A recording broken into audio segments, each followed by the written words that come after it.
Utah Bionic Leg, with all of you today. Right now, amputees who suffer from an above-the-knee amputation miss both their knee and ankle joints. Their options for prosthetic devices are thus limited.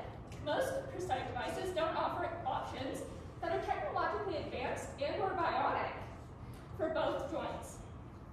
This causes most above-the-knee amputees to be forced to use traditional plastic prosthetic devices. These devices are uncomfortable, limiting, and heavy. They can cause back pain, knee and muscle damage, can hurt your nerves, and even cause long-term heart conditions. Extended use also causes costs to pile up. The cost of a traditional prosthetic may seem like a good short-term option. However, plastic prostheses need to be replaced after the first year of use, and after finding a device that fits, every 3 to 5 years. Replacing a device this often can increase the cost of not only your medical bills, but also increase your physical therapy costs as an amputee. This has a huge impact on accessibility. Amputees don't have access to more advanced prosthetic devices, nor can they access fundamentals of everyday life. Their mobility is limited, and they're not able to get everywhere that a non-amputee individual can. This accessibility is the major issue that above-the-knee amputees face today. So what's our solution? We plan to bring functionality and accessibility back to the user by saving money, giving them their freedom back, and by customizing it to their everyday needs. To save money, these users will only need one prosthetic leg that will last them a lifetime. It'll give them the freedom to have their everyday life back and to make everyday life more accessible with the mobile joints in the ankle and the knee. And each one of them is custom to every person's different needs, so that it is comfortable and allows them to go about their day feeling like they have their legs back. So our market size is pretty vast. Even though you may not have met an amputee in your life, there are quite a few out there. There are 57.7 million amputees across the world, and in the US, there's 2.1 million people with loss of limb. In the US, there's also 1.18 million people who use prosthetics every single day. Nationwide, there's yearly sales volume of $7.75 million. This is based on the sale of about 31,000 prostheses a year. Autobot Healthcare also sells bionic prostheses. In 2019, they had $1.18 million sales revenue.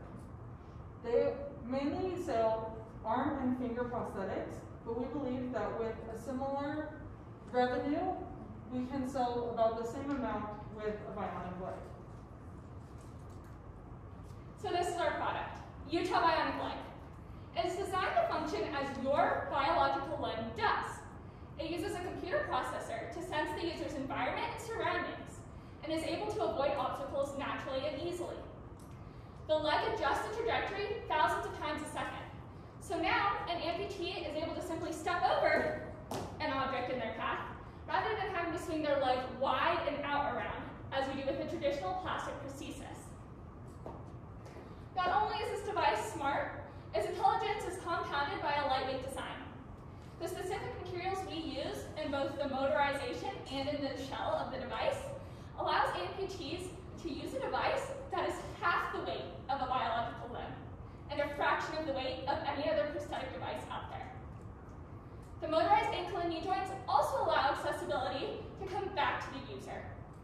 They assist with balance, and the degrees of freedom allow amputees to move any direction, climb stairs 2 at a time, and walk longer and faster. So what's our business model? As we discussed before, there's a $7.75 million annual sales revenue from the sale of prostheses. We are selling our bionic leg at $20,000 of each prosthetic. This is a very competitive price for a bionic leg. With that, we will profit $10,000 from each sale. Put together, we expect that within 5 years, there's a projected $310 million sales revenue. So what we're going to be doing to adopt this strategy is by first partnering with hospitals, treatment centers, and the military. For partnering with hospitals, we plan to target patients who have recently lost their limbs and showing them the best of the best for prosthetics. We want to be able to give them their mobility back right after they've been through something traumatic. For treatment centers, we want to be going and targeting patients who are uncomfortable with their prosthetics right now and giving them the functionality that they crave back into their lives. And finally, the military. These veterans will be given bionic legs that will give them the mobility that they had when they first entered the military. And since they are at peak physical and mental strength, they will be able to get their functionality back. Every year, they will come in for adjustments, for software calibration, and for assistance with new sockets. This will be done yearly to ensure that each one of our customers has the best comfort and accessibility with their bionic leg. And finally, we will be upgrading them every year to the best of the best software that we are able to develop as fast as we can, along with the best materials and part replacements that they will be needing. So we have a comparison chart of a lot of the prosthetic manufacturers. We are comparing the advanced versus primitive technology and the more expensive versus affordable options.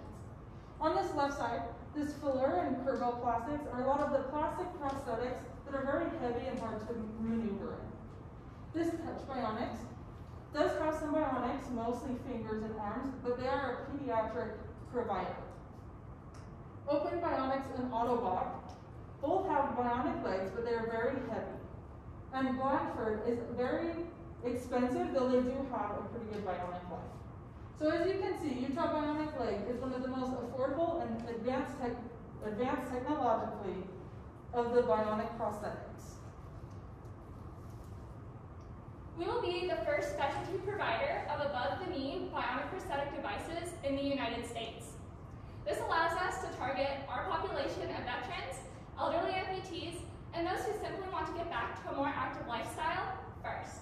As you can see, we also have methods to retain these customers, allowing us a big opportunity for growth.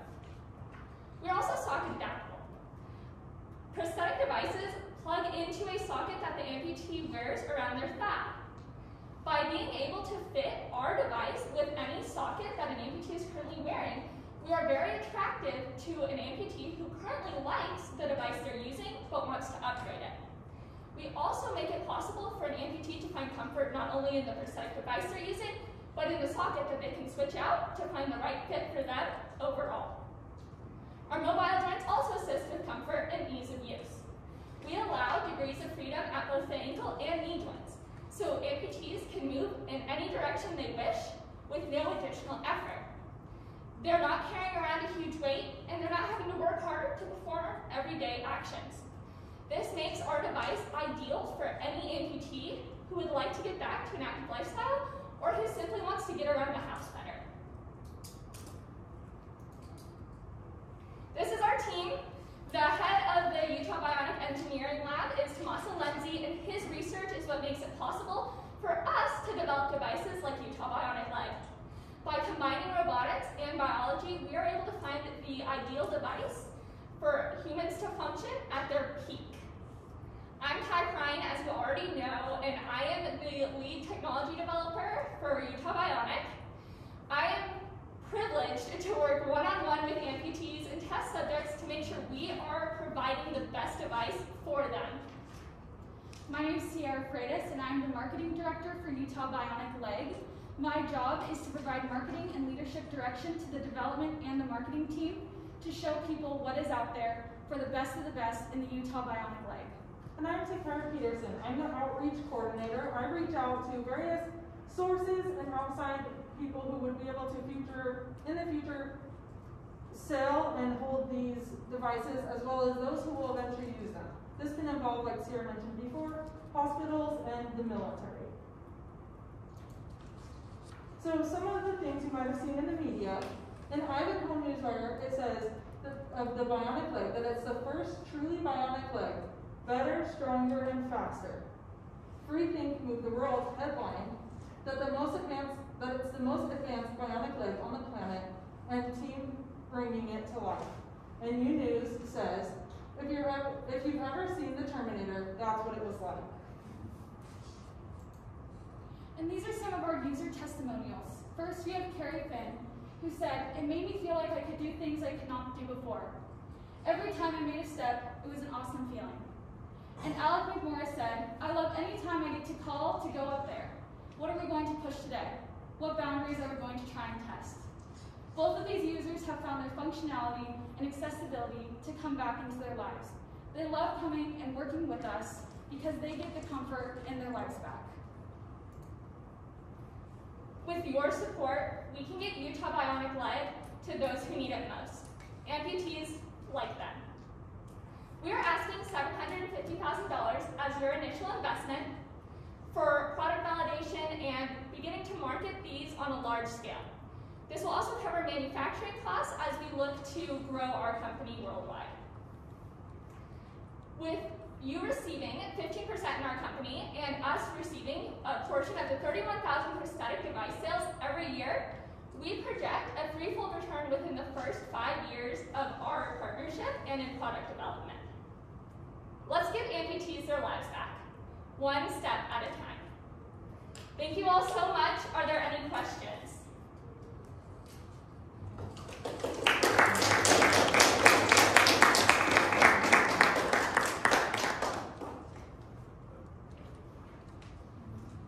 Yeah, how many so far have tested the Utah Bionic Leg apart from the testimony? How many test subjects we've had? Yeah. So we began, Alec McMorris, if you want to go back a slide. So Alec McMorris is actually our second ever test subject, and we have actually begun working with over 25 test subjects. I believe we are on number 28 right now, who is our most recent team member who has joined in to begin testing these devices. And they all have the same testimonial approximately? Approximately, all of them want to use it for different things. For example, Alec McMorris is obviously a different body type than Harry Finn. So for people like Harry Finn, sometimes he's just amazed that he can make it 2 times up at a stair. For Alec McMorris, who is an avid biker, he is very excited to be able to use this to go on some hardcore mountain bike rides. But all of them enjoy it for some part of their life or another and would see it as being useful and a major improvement in the current prosthetic device industry.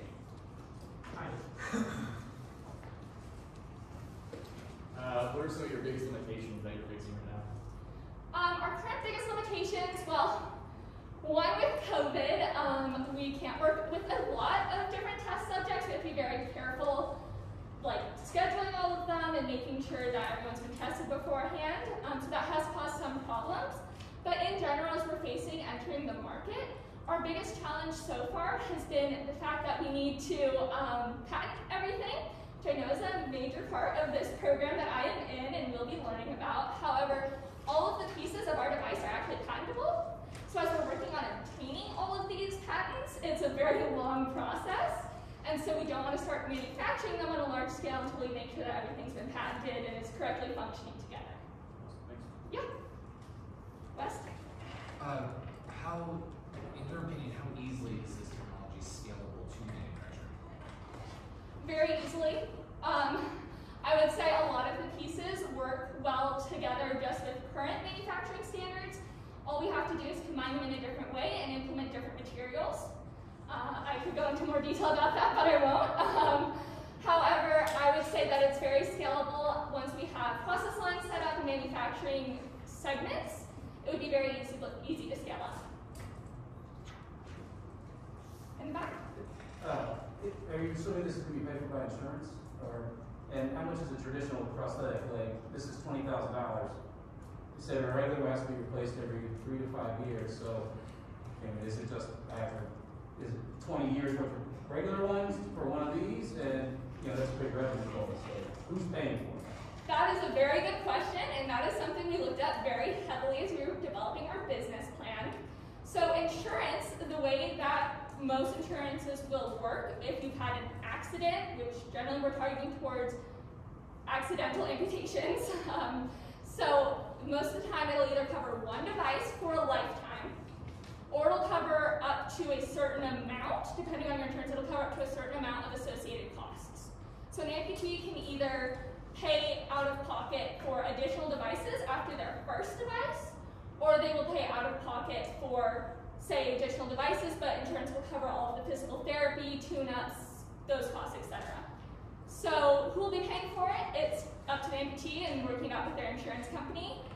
Ideally, we'll be able to help with some of the costs. However, we are actually very reasonably priced bionic prosthetic device. We for the leg in general go for $20,000 to $30,000 a pop. So it's very expensive. The plastic prosthesis is usually about $1,000. So paying for one of those after your first year, if you need to get a new one after that because it's hurting, you need to find a new plastic prosthesis, it adds up quite a bit. Are you open to making the controlling software for these prostheses open source so that amputees can potentially manufacture their own prosthetics? That is a very good question. I would have to communicate with a wider research team on that potentially. I think that is a very good idea. We have had open source projects come through Utah Bionic Engineering Lab in the past. Just last year we had a fully 3D printed leg that was entirely open source that we developed. So I think that there is a future for that. Cool.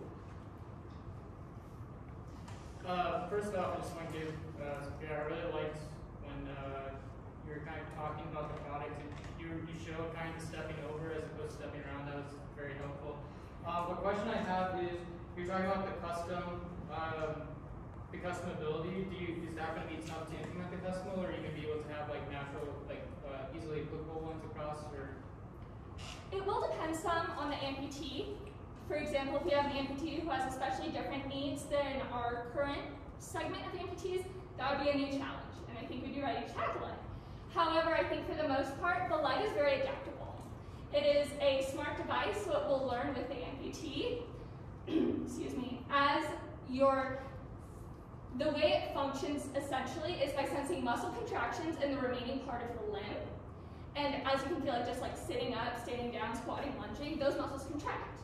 So the leg will read those and correlate it to a specific action based on that amputee.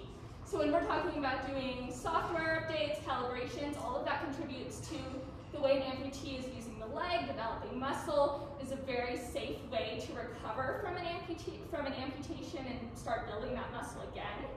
So those yearly calibrations will begin making sure that those EMG sensors are functioning correctly and picking up on those motions automatically.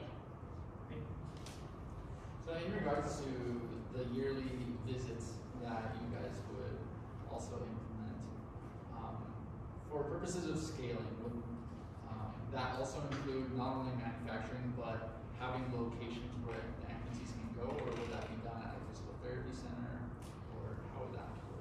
So that's very correlated to our partnerships with hospitals and treatment centers. Driving down the street in Utah, I've seen multiple prosthetic device like control centers, therapy centers. So partnering with them allows an amputee to go to a place that may be covered by their insurance, or maybe they found a practitioner that works well with them. So ideally, they would be going there for those tune-ups, and we would simply, through our partnership, provide them the information to correctly provide that. How will you be powering your leg? I could see the weight and or the capacity of the battery being a limitation. Could you explain more on that? Yes, so we've spent a very long time developing this battery. It is battery powered, so you do have to charge it, say at night. Obviously you're not sleeping in it, so plug it in with your iPhone before you go to sleep and you're set for the next morning. You can also use it on a plugged-in setting for a lot of our amputee tests, just to make sure it doesn't run out of juice. We often have it plugged in during them. However, it is battery powered. That battery is specially designed so that it will last a full day's use. You're actually not providing too much power in every step. It's simply enough to get you back up to biological function. Thank you. Are there any plans to move this into like arms, other limbs? Not as of yet. We would see, I think, with our stance as a first specialty provider of lower limb bionic prosthetics, I think keeping our standards there is much better for us. We develop different ankle joints, different knee joints, different prosthetics. However, I don't think transitioning into upper arms would necessarily be ideal.